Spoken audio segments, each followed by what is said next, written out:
kami daripada kumpulan 1 akan membentangkan alat pemadam api.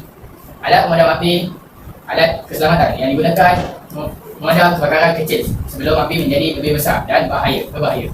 Membantu melindungi nyawa dan harta benda. Jenis-jenis alat pemadam api. Nombor 1, pemadam api air. Nombor 2, pemadam api kuih. Pemadam api kabut. Biosida. Pemadam api sabut kering.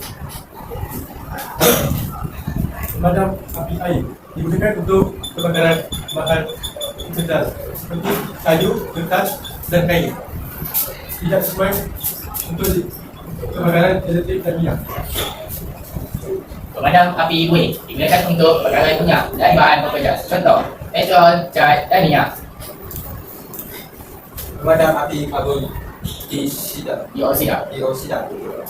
digunakan untuk kebakaran elektrik. Contoh, komputer, mesin dan switch elektrik.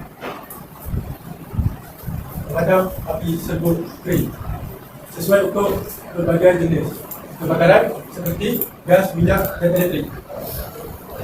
Ini menunjukkan PASS, tanda penggunaan alat pemadam api. P. Full garis. A. M. Halakan. S. Sweep tekan. S. Sweep sembuh.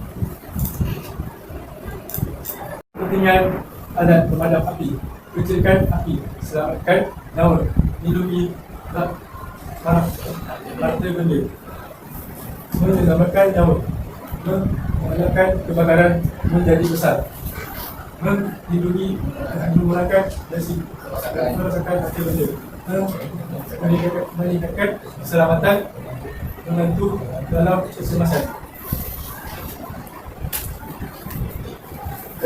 Kesimpulan, alat pemadam api sangat penting dan kita perlu mengetahui jenis-jenis alat pemadam api, cara penggunaannya supaya dapat bertindak dengan cepat dan betul semasa kebakaran berlaku.